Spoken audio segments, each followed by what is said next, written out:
Hello, my name is Lucas Wilford, and I'm a student here at the CSF in the Sustainable Agriculture and Environmental Sciences class. Today I'll be talking to you about HABs in agriculture. What would you do with $82 million? Would you buy acreage? A private island? How about your own beach and fishing boat? I'll tell you what I would do. I would buy the biggest farm I could. Unfortunately, I'll probably never have that much money. But for the U.S. seafood and tourism industry, it's a possibility. You see, every year the American seafood and tourism industry takes a hefty loss of $82 million due to a silent killer, HABs, otherwise known as harmful algae blooms or blue-green algae. HABs are sudden growths of toxic algae that can harm humans, pets, livestock, and the environment when in contact or digestion. Many beaches, cities, and shoreline towns along our Great Lakes like Saginaw Bay, Michigan, and Toledo, Ohio are suffering every year due to this evolving problem. So, what's the cause? HABs are blooms of cyanobacteria, including the most harmful bacteria, Microcystin, Anabina, and Phannizomenon. These blooms of cyanobacteria are caused by a series of environmental factors, the main factor being runoff of nutrients like nitrogen and phosphorus from farms, urban flooding, and wastewater treatment plant leaks. Following this factor is bright sunlight, low water conditions, calm water, warm temperatures, low salinity, and selective grazing from zebra mussels. When all of these factors combine, we have problems like the Lake Erie HAB this past summer, costing Toledo, Ohio $3 million to dig into the city's emergency water supply. Problems like this HAB are popping up all over the United States, and according to the National Oceanic and Atmospheric Administration, there's been an estimated $3 billion of loss in the United States due to fish kills, loss of tourism, and human illness. So with all of this loss of money and environment, who is to blame? There are many people contributing to this factor, maybe even yourselves. An everyday person who enjoys a healthy lawn, or the average farmer who wants a few extra bushels of grain at harvest are mainly the two contributing factors. You see, nutrients like nitrogen and phosphorus come from fertilizers and animal waste. Fertilizers are used by farmers to promote health and growth in their crops, and everyday people use fertilizers to make their lawns healthy, thick, and strong in color. The problem starts with the over-fertilization of these things. Mistakes like farmers using too much fertilizer or having leaky fertilizer barrels. Or an everyday person using high phosphorus fertilizers or fertilizing before a rainstorm are the causes.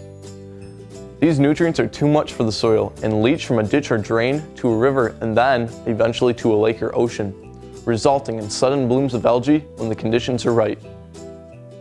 Now as tensions rise on who's to blame, focus is shifting towards a bright light at the end of the tunnel.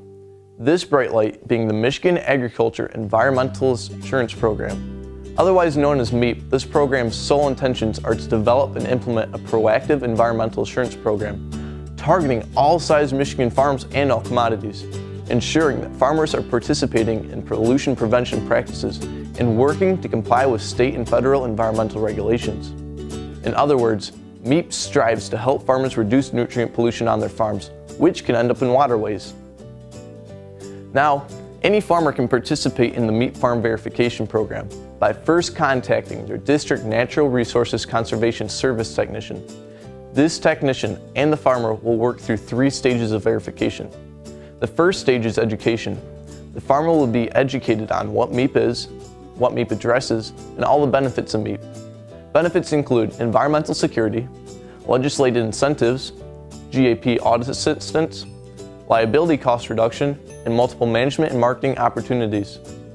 Topics that the technician and farmer will address will be pesticide and fertilizer storage and use, fuel storage, well safety, water resources, and laws and regulations.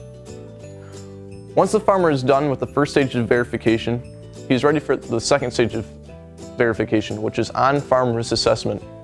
This is where the farmer's district technician visits the farm, assesses it based on a series of low to high risk standards, and then goes over the assessment with the farmer. The farmer then has time to make changes to his farm, like buying a lock for a pesticide cabinet or implementing a filter strip along a ditch line. Once the farmer has made these changes, he is ready for the third stage of verification by MDARD. If passed, the farm is verified. Now, according to my district technician in Lenawee County, there are currently over 10,000 farms participating in the MEAP verification program in Michigan, With over 2,500 complete verifications, that covers over 500,000 acres of Michigan soil.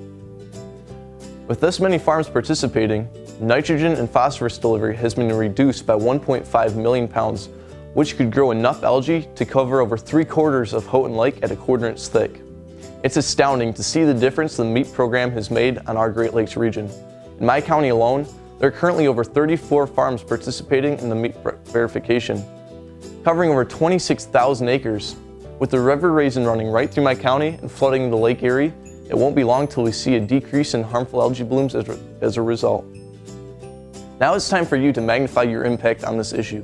As farmers, we carry the sole responsibility to be good stewards towards the earth. Participating in the MEAT Farm Verification Program will not only help us be good stewards toward reducing HABs, but it will also help us gain multiple management and marketing opportunities, promoting the MEAT label as a sign of agricultural integrity.